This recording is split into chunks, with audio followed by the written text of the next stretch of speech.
Hello मेरे प्यारे student, मैं सी कुमार। आप लोगों का सी के जीएस एकेडमी में स्वागत है। मैं लेकर आया हूँ एनटीपीसी का जो अंडर ग्रेजुएट लेवल पर जो एग्जाम होने वाला है उस पर जो भी क्वेश्चन पूछा जाएगा, जो एग्जाम में क्वेश्चन आने वाला है वही क्वेश्चन आज मैं लेकर आया हूँ। आपको लग रहा होगा कि ये 5 ही क्वेश्चन है, तो ये 5 क्वेश्चन क्या पूछेगा, लेकिन नहीं, ये 5 क्वेश्चन नहीं है आपका, ये 50 क्वेश्चन समझिए। ये 5 क्वेश्चन नहीं, कितना है, 50 क्वेश्चन है। और वही क्वेश्चन से निश्चित है कि आपको 2 से 3 क्वेश्चन जरूर टकराएगा। आपको सिर्फ ये 10 मिनट वीडियो से लगभग क्या होगा, आपको 3 से 4 क्वेश्चन एग्जाम में जरूर टकराने वाला है। तो चलिए हम स्टार्ट कर रहे हैं। देखिए फर्स्ट क्वेश्चन आपका कि कौन वस्तु से बड़ा आभासी प्रतिबिंब निर्मित कर सकता है, यानी इसमें से कौन सा जो है वस्तु से बड़ा आभासी प्रतिबिंब निर्मित कर सकता है। वो आपका ऑप्शन है अवतल लेंस, अवतल दर्पण, उत्तल दर्पण, समतल दर्पण।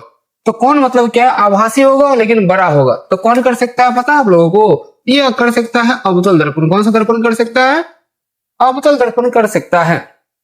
बताइए अवतल दर्पण जो होता है इसे कौन सा दर्पण कहा जाता है, इसे हम कहते हैं अभिसारी दर्पण। क्या कहते हैं, अभिसारी दर्पण भी इसे कहा जाता है।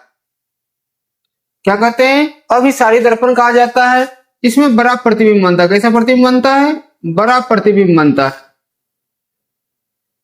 अब देखिए जो क्वेश्चन था आपका, आभासी कब बनेगा, तो जब वस्तु कहाँ रहेगा, एफ और पी के बीच रहेगा। जब वस्तु कहाँ हो, एफ और पी के बीच रहेगा तो कैसा बनता है प्रतिबिंब, आभासी बनेगा। कहाँ बनता है, कहाँ बनेगा आपको, तो वो बनेगा आपका दर्पण के पीछे। कहाँ बनता है, दर्पण के पीछे बनता है। तो वस्तु को कहां पर रखेंगे तो उसी आकार का बनेगा। तो सी पर रखेंगे तो हमको क्या होगा, प्रतिबिंब आपको क्या प्राप्त होगा, सी पर ही। अगर वस्तु को अगर हम सी पर रखते हैं, वक्रता केंद्र पर रखते हैं, तो प्रतिबिंब कहां प्राप्त होता है, सी पर ही प्राप्त होता है। कैसा प्राप्त होगा, तो उल्टा होगा, बराबर होगा, याद रखिए। अब देखिए समतल दर्पण का हम लोग उपयोग कहां करते हैं, तो समतल दर्पण का उपयोग हम लोग करते हैं गाड़ी की हेडलाइट में। क्या करते हैं, गाड़ी की हेडलाइट में करते हैं, टॉर्च में करते हैं, सर्च लाइट में करते हैं हम लोग, और क्या करते हैं, सौर कुकर में करते हैं, सौर भट्टी में करते हैं, और रोगियों की नाक कान गला को जांच करने में भी कौन सा दर्पण उपयोग करते हैं, अवतल दर्पण का उपयोग किया जाता है। एग्जाम में पूछा ही जाता है अवतल दर्पण का उपयोग कहाँ करते हैं। अब देखिए उत्तल दर्पण, उत्तल दर्पण का दूसरा नाम क्या हो सकता है, इसको अपसारी दर्पण कहते हैं। क्या कहते हैं, अपसारी दर्पण कहा जाता है। और इसमें वस्तु जो होता है, प्रतिबिंब जो बनता है, छोटा प्रतिबिंब बनता है। कैसा प्रतिबिंब बनता है, छोटा प्रतिबिंब बनता है। याद रखिए कैसा प्रतिबिंब बनेगा, तो इसमें छोटा प्रतिबिंब बनता है। किसमें, उत्तल दर्पण में कैसा प्रतिबिंब बनता है, छोटा प्रतिबिंब बनता है। तो इसका उपयोग कहाँ करते हैं उत्तल दर्पण का, तो गाड़ी के साइड मिरर के रूप में। कहाँ करते हैं, गाड़ी के साइड मिरर के रूप में क्या करते हैं हम लोग, उत्तल दर्पण उपयोग करते हैं। और क्या करते हैं, रोड लाइट में कहाँ उपयोग करते हैं, रोड लाइट में भी क्या करते हैं, उत्तल दर्पण का उपयोग करते हैं। अब देखिए समतल दर्पण, समतल दर्पण में जो होता है इसमें क्या होता है, इसका परावर्तक सतह कैसा रहता है पता है, समतल। परावर्तक सतह कैसा होता है, समतल होता है। परावर्तक सतह कैसा होता है, समतल होता है। कैसा प्रतिबिंब बनता है इसमें, काल्पनिक। कैसा प्रतिबिंब बनेगा, काल्पनिक बनता है। कैसा प्रतिबिंब बनता है, काल्पनिक प्रतिबिंब बनता है समतल दर्पण में। पूछेगा घरों में जो आंगन में हम चेहरा देखने में उपयोग करते हैं, कौन सा दर्पण रहता है, समतल दर्पण। यानी घर में उपयोग करते हैं कौन सा दर्पण, घर में अपना चेहरा देखने में, चेहरा देखने में कौन सा दर्पण उपयोग करते हैं, तो हम लोग क्या करते हैं, समतल दर्पण का उपयोग करते हैं।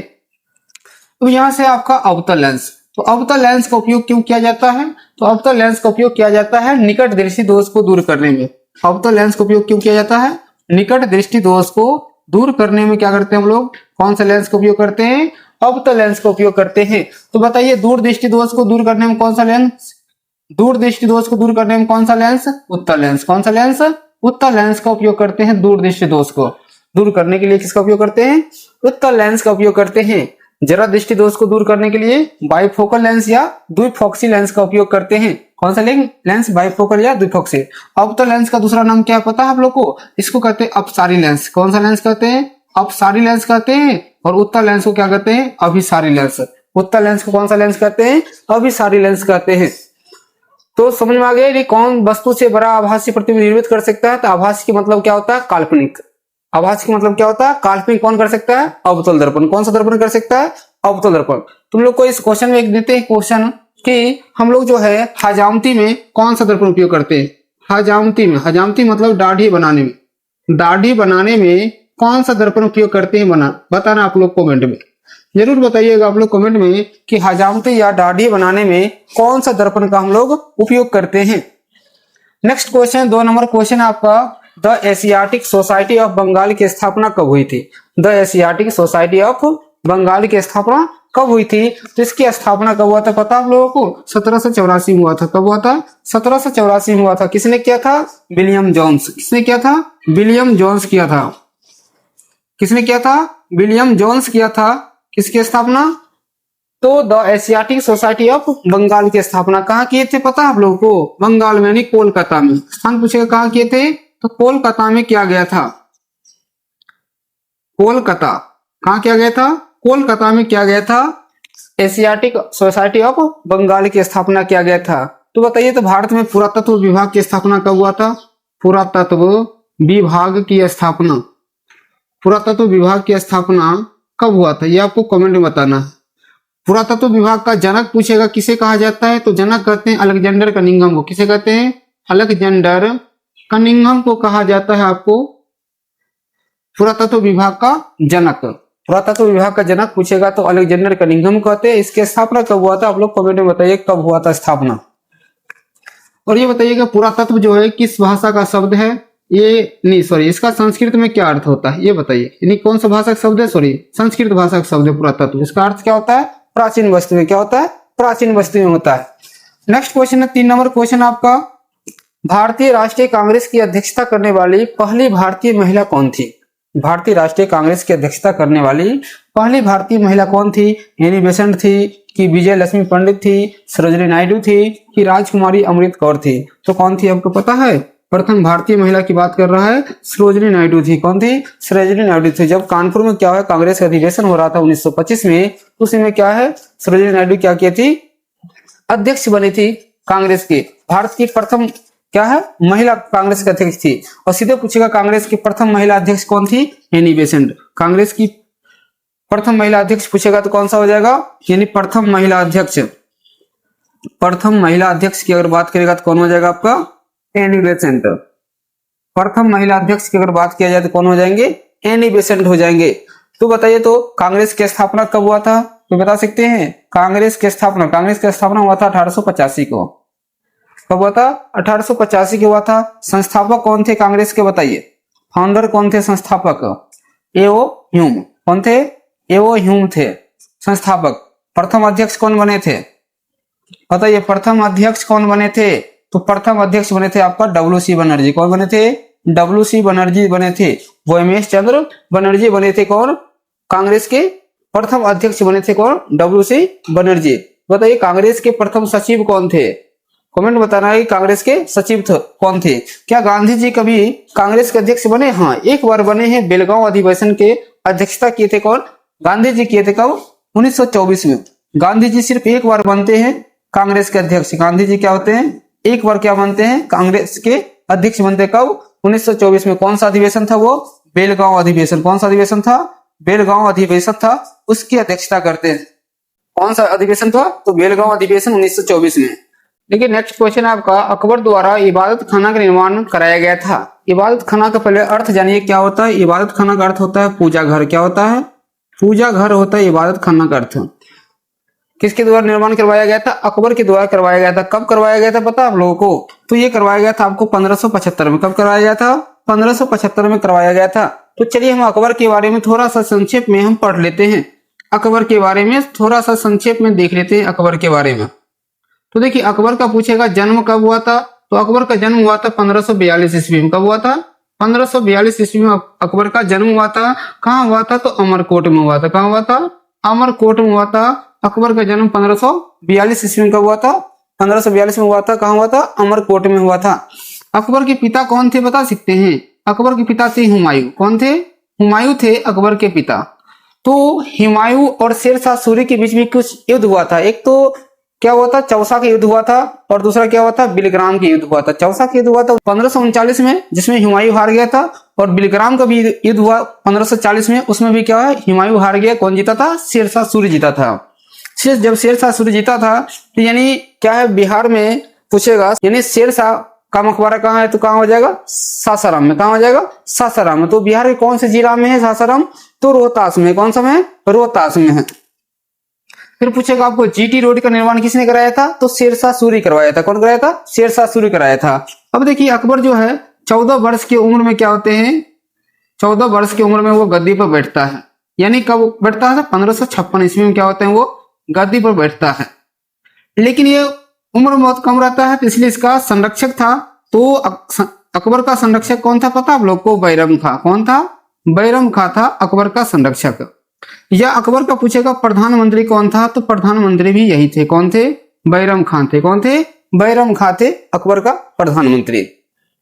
अब देखो अकबर क्या है कि यानी समाज की भलाई के लिए बहुत से काम किए हैं। क्या किए थे, एक तो आपका यहाँ इबादत खाना का निर्माण करवाए थे 1575 में। इसके बाद जजिया कर समाप्त किए थे। क्या किए थे, जजिया कर समाप्त किए थे। जजिया कर समाप्त कब किए थे पता आप लोग को, 1564 में। कब किए थे, 1564 में क्या किए थे, जजिया कर समाप्त किए थे। कब किए थे, 1564 में क्या किए थे, जजिया कर समाप्त किए थे।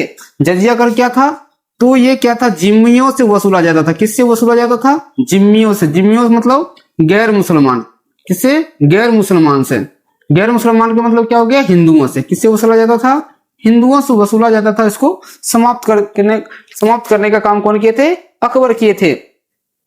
फिर देखिए आप लोग पूछेगा, मतलब अकबर से एक और क्वेश्चन पूछता है कि यानी नवरत्न किन के दरबार में रहते थे, तो नवरत्न जो है इन्हीं के दरबार में रहते थे, अकबर के दरबार में। इसमें एक नाम सुनते होंगे बीरबल खास करके, तो बीरबल का असली नाम क्या था, बीरबल का असली नाम क्या था, बीरबल का असली नाम क्या था पता है आप लोग को, महेश दास। क्या नाम था बीरबल का असली नाम, महेश दास था। बीरबल का असली नाम क्या था, महेश दास था। फिर पूछेगा अकबर जो है एक धर्म भी चलाया था, दीन ए इलाही। अकबर जो है क्या है, एक धर्म भी चलाया था। क्या चलाया था आपका, दीन ए इलाही चलाया था। कब चलाया था पता है आप लोग को, 1581 में। कब चलाया था, 1581 में। क्या चलाया था, दीन ए इलाही। क्या चलाया था, दीन ए इलाही। कब चलाया था, 1581 में चलाया था। अकबर क्या किया था, टोडरमल को दीवान ए अशरफ नियुक्त किया था। कभी कोई पूछता है दीवान ए अशरफ कब नियुक्त किया गया था टोडरमल को, तो 1582 में। कब नियुक्त किए थे, 1582 में। पूछेगा मतलब क्या है, दीवान ए अशरफ का अर्थ क्या होता है, भूमि विभाग का अध्यक्ष होता है। क्या होता है, भूमि विभाग का अध्यक्ष होता है। अकबर का जो जीवनी है किसमें लिखा गया, अकबरनामा में। अकबरनामा के लेखक कौन है, अबुल फजल है। कौन है, अबुल फजल है। तो जो मतलब बाबर का जीवनी किसमें लिखा गया है, तो बाबरनामा। किसमें लिखा गया, बाबरनामा। और बाबरनामा के लेखक कौन है पता है आपको, स्वयं बाबर ही है। मुगल वंश के संस्थापक कौन थे, कमेंट में बताना है। मुगल वंश के संस्थापक कौन थे वो कमेंट में आपको बताना। नेक्स्ट क्वेश्चन आपका 5 नंबर लास्ट क्वेश्चन है। हम पहले कह दिए थे कि आपको ये 5 क्वेश्चन नहीं है, लगभग 50 क्वेश्चन है। तो देखिए हमको लगता है, उम्मीद है कि 50 क्वेश्चन से भी ये टफ रहा है। तो देखिए अगला है आपका, वायुमंडल में कार्बन डाइऑक्साइड की सांद्रता लगभग कितना है। यानी वायुमंडल में, हमारे जो वायुमंडल है उसमें कार्बन डाइऑक्साइड कितना परसेंट है पता है आप लोग को, 0.03% है। कितना है, 0.03% क्या है आपका, CO2 गैस है। यानी CO2 गैस कितना परसेंट हो गया, 0.03% है। यही ऑक्सीजन पूछेगा कितना है पता है, 21% है। यही नाइट्रोजन पूछेगा कितना है पता है आप लोग को, 78%। कितना है नाइट्रोजन, 78% है नाइट्रोजन। तो सबसे ज्यादा वायुमंडल में कौन सी गैस है बताइए, तो वायुमंडल में सबसे ज्यादा आपका कौन सा गैस है, नाइट्रोजन गैस है। दूसरे स्थान पर कौन सा गैस आता है, तो ऑक्सीजन आता है। दूसरे स्थान पर कौन सा गैस आता है, ऑक्सीजन आता है। तो ये वायुमंडल। तो बताइए तब हम लोग जो मतलब वायुमंडल में जो वायुयान उड़ता है, वायुमंडल कौन सा मंडल में उड़ता है, वायुमंडल के बहुत से परत हैं, उसमें कौन से मंडल में जो है वायुयान उड़ता है, तो समताप मंडल में। कौन सा मंडल में उड़ता है, समताप मंडल में। क्या है, क्या उड़ता है बता सकते हैं आप लोग, वायुयान। वायुयान को किस मंडल में उड़ाया जाता है, समताप मंडल में। ओजोन परत कहां पाया जाता है आपको बताइए, पूछेगा ओजोन परत कहां पाया जाता है, ओजोन परत कहां पाया जाता है पता है, ये भी समताप मंडल में। कहां पाया जाता है, समताप मंडल में। क्या पाया जाता है आपको, ओजोन परत पाया जाता है कहां, समताप मंडल में। ओजोन परत का सूत्र बता सकते हैं, ये भी एग्जाम पूछा जाता है, O3 होता है। ओजोन परत का सूत्र क्या होता है, O3 होता है आपका ओजोन परत। तो हमें आशा है कि आप लोग को ये 5 क्वेश्चन जो है आपके मतलब लिए ज्यादा इंपॉर्टेंट था, क्योंकि इससे 5 नहीं है, इसको 50 क्वेश्चन हम कह सकते हैं, यानी 50 क्वेश्चन। अगर ये वीडियो आपको अच्छा लगा है, इसको लाइक शेयर कमेंट सब्सक्राइब जरूर कीजिएगा। Thank you.